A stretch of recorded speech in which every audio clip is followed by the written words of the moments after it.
Hey guys, today I'm going to review with you how to use a Venn diagram. I know that last week this was part of our assignment and I did have some questions about how to use it since we hadn't done it for a while. So I want to review it with you today. And remember, a Venn diagram is used to compare and contrast two things. So how are two things the same and how are two things different? And you're going to be working on stories, literature, which we'll talk about in a minute.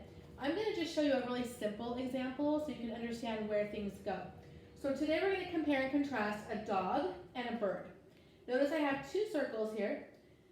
How the dog and the bird are the same will go in this overlapping part of the circle right here. How they are different will go in the outside circle. So the dog is different from the bird. So differences and similarities go in the middle. So let's just think about it. So a dog and a bird. How are they the same? Well, if I'm thinking about it, I would say that dogs and birds, are both animals. So I could just simply write that down. Notice I am not writing complete sentences. I am just writing down words or phrases, so they're both animals. How else are they the same or similar? They can both be pets. You can have a pet bird and you can have a pet dog. So I would say they can both be pets. They both eat. So let's put that down.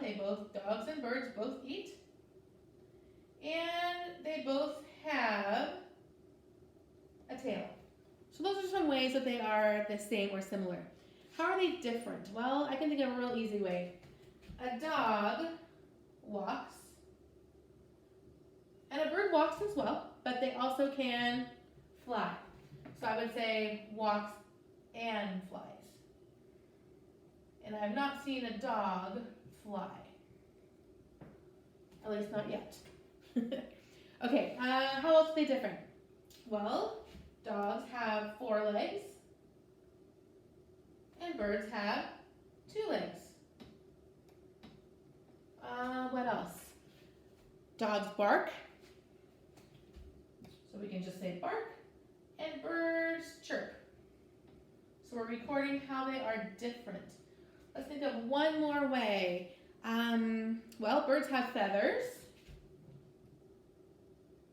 and dogs have fur, and I think there's some breeds that just have hair, fur or hair.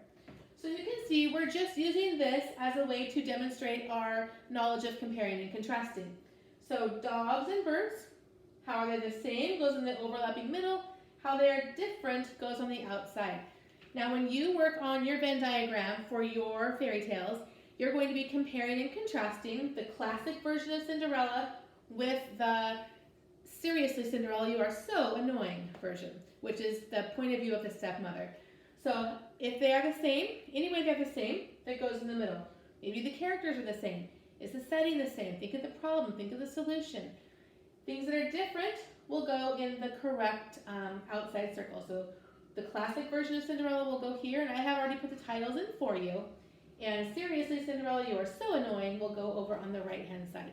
So go ahead and do some critical thinking, compare and contrast your stories, and use your Venn diagram to show your learning.